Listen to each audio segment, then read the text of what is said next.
This is Gospel for Grampian, Gospel Community Radio for North Scotland, engaging, equipping, enabling communities to live life to the full with Christ Jesus at the centre. Now, this is the Community Elements Show. My name's Rob, and you've just been listening in to Brian's Good News. We're coming to the second of our Community Elements for today, and for today I popped down to the Seafarers Centre, which is based on Market Street, and the superintendent there is Howard Drysdale, Rev Howard Drysdale, who is a sea chaplain. So when I popped in there, I was informed that the Seafarers Centre and volunteers were actually packing up special presents to give out to seafarers later on in the year, in October.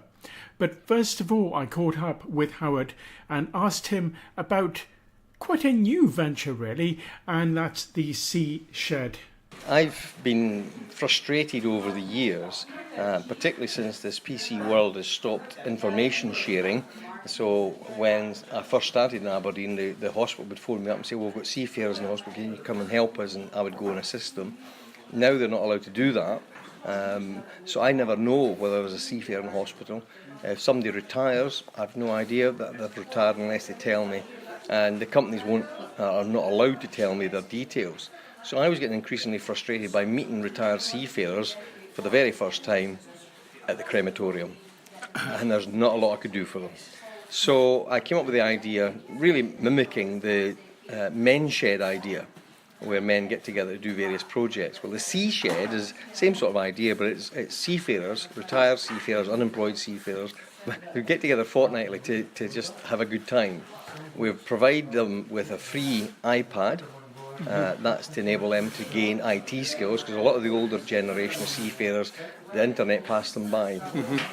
So we train them up on that so they can use the bank and watch BBC iPlayer and do various things. A retired seafarer who comes, Koos, he was born in the Netherlands and lived in the UK for about 30 years. He, when he got his iPad, we got him to put in his home address where he was born and Google Maps, and when it came up a picture of his house, he said, "That's my house! How'd you get that?" And he's turning the iPad around, looking behind it to see where the house was. It's just priceless, one of those wonderful moments. But we start at 10 o'clock. We have tab nabs, which is sea speak for cakes, fine pieces in the Aberdeen dialect, with tea and coffee. We have a chat, we play with our iPads, we tell a lot of stories, which are hilarious. The banter is good and the laughter is heavy. And then around about 12:30 we finish for lunch, with a Marks and Spencer's platter or two, some more cakes and stuff.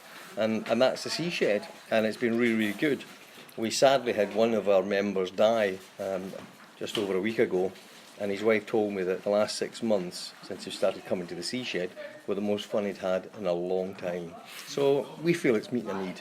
It certainly saves the isolation that a lot of retired seafarers find. What do you feel is the vision for the Seafarers Centre and indeed the Sea Shed? Well, both is to continue to care for the welfare of all seafarers, irrespective of their race or their religion. We want to demonstrate the love of Christ to them.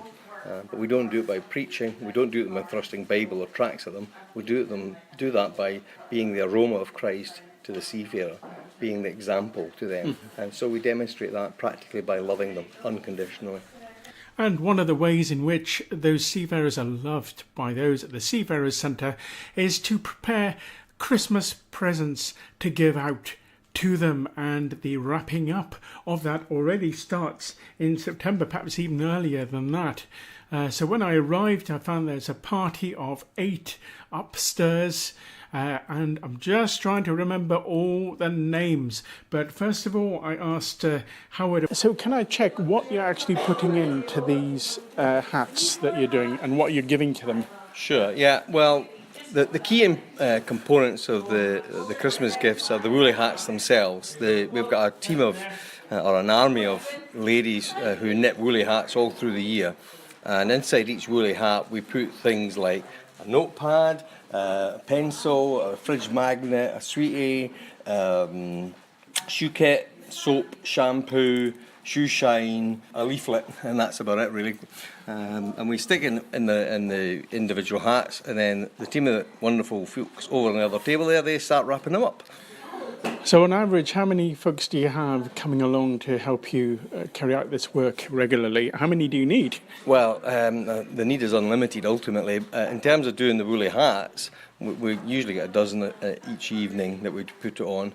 But we also do it during the day, 1 till 3 p.m. when we're open. Folk can come in and spend an hour on a lunch break and just wrap up some woolly hats. But the evening ones, we usually get about a dozen folk coming up. And we hopefully get through 3,000 woolly hats by the end of the time we're done. In one evening, or is It's that over several evenings, yes. Yeah. And so 3,000 woolly hats is going to be your target, is it? Or are you trying to do more each year?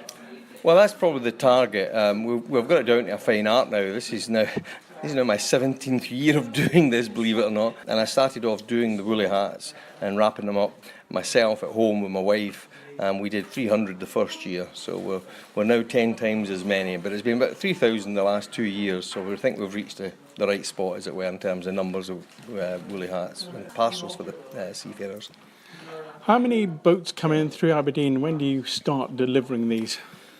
Well, the reason we start in September wrapping up is because in the middle of October we'll start giving out our first woolly hats. That may seem a bit strange to be giving them out in October, but basically the standby vessels, they do a foreign crew change, and if we don't do it in October, then we don't see them till January, so they miss out on their woolly hats. So I have to give a big thank you to Strachan's, who organise all the standby vessels, and they make sure the stores get onto their ships each year, which is a big help to me. Do any of these go out to any of the oil rig workers, or No, or is that? The oil rig workers are looked after by the oil chaplain, and he has a different system, a different ball game. I'm not sure exactly what he does at Christmas, but I know he does something for Christmas, but I'm not sure what. And you also work with other pastors as well. And do any of these go to them, these hats? The woolly hats, the parcels are available to anybody who's visiting ships, basically. I have a team of 6 visiting volunteers, and so it's not just me that does the ship visiting, but we regularly go on visiting ships each day, every day, 365 days of the year, believe it or not. Fantastic. And how many nationalities would you say are represented in Aberdeen? Well, up to last week when we got our figures for up to August anyway, we worked out it was 49 different nationalities. That's impressive. Including a Swiss sailor. A Swiss, that's fairly landlocked. Well, I think he trains in the Swiss Navy and then became a merchant navy, because they have a navy on the loch. As we call it a loch, they call it a lake or whatever. And what's some of the main recurring nationalities that you get? Well, the predominant nationalities are Filipino and Eastern European. We do get some British guys coming in, but the British mercantile fleet has been decimated over the years due to cheap labour. I don't want to get political about it, but our politicians of whichever party have forgotten that we are an island and we're dependent on the seafarers to bring all our commodities in here. And within 10 days, if the ship stopped visiting the UK, we'd have nothing in Tesco's or Morrison's or Asda's or Safeway. It would be chaos. It's quite a chilling thought. What would you say the actual impact of all the things that you do on the seafarers themselves, particularly these hats and the Christmas gifts? I've had several emails from various ships that have received the presents. I've had comments like, "Nobody else has ever given us a Christmas gift, thanks very much. We look forward to getting our woolly hat every year." There's a variety of different things that are generally very much appreciated. Basically because we're one of the few people that visit ships who don't want anything. Most people are going out and do a survey, an inspection, they're looking for this, they're looking for that, whereas we go on to say, "We're here to bless you. Here's something for free." Totally unconditional. Yep, absolutely. Howard, can I ask you what the contact details would be for this centre so that people can get in contact and actually help in future? Sure. Well, my mobile number tends to be the main point of contact, which is 0775 4141 076, or alternatively my email, which is seachaplain, and that's spelled SEACHAPLAIN, seachaplain@gmail.com. You can call our landline number 01224 590036. But that's only manned Tuesday, Wednesday, Thursday, 1 till 3. Okay, Howard Drysdale, thank you very much. More than welcome. How are we getting on in here? How are things going? Doing fine. I think we've a long way to go. There's about You certainly have. yes, there's about 3,000 altogether, so it certainly won't be just tonight. It'll be. I've experienced as anything to go by a few more days. I mean, people can just have these pencils here, just with the Seafarers Centre and telephone number, and lollipops. Have you even tried one of these lollipops, Roger? Oh no, it's not quite for me, I don't think. But I'm sure someone else can. I haven't even looked at this. Oh goodness, there's a horrendous octopus on it. What does that say? I can't even read it. Double lollies. Is it a horrendous octopus? I don't know. What would you think It looks about like a very. It's meant to be a smiley octopus, I think. Actually, it's a very friendly looking one. Yeah, but Brilliant. Okay. How are you folks getting on? Yeah, good. How are you? Yeah, good. And you're doing a great job here, Andy. Just wrapping all these, folding them all up to get them in the hats. Yeah, indeed. How are you getting on? Fine, just Good. packing and conveyor belting. You're all doing a great job, and now we'll come over to the wrappers on the wrapping table. Hello, wrappers. How are you?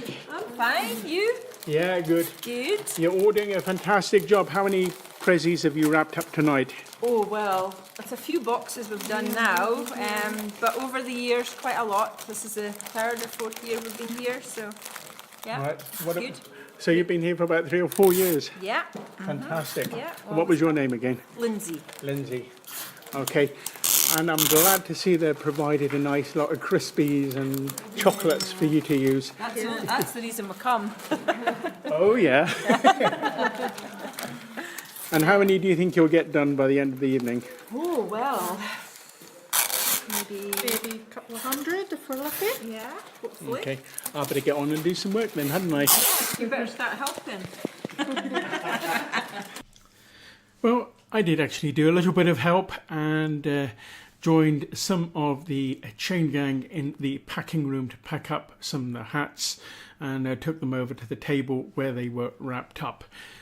All different colours and all different shades of hats, and while I was there they did actually do a bit of a fashion show, and Howard got his phone out and took a few pictures of some of the guys sporting some of the very colourful hats. No one just shade of colour. These were really multicoloured, from green and grey to very, very multicoloured, to some blues, some purples, some, well, pinky colours as well. I think my favourite might be the purples or some of the blues, but there's a wide range of colours going out there. Hats of all different sizes as well, each packed up with, for example, shoe polish, shampoo, and all sorts of other things. So really, really good. And this is something that goes on every single year as well. Now, if you want to find out more about the great work that's done, we'll certainly be putting up Howard's details and the website and whatever as we do our podcast. But the website is Seafarer, ASeafarer.com. Seafarer.com is the website, and you can find out more by going there. And if you are on Market Street and you want to pop in perhaps at lunchtime on a weekday, then you can do so, or between 6 p.m. and 10 p.m. In an evening. That's 7 days a week. So they do a great job there. This is Gospel for Grampian, and this is the Community Elements Show.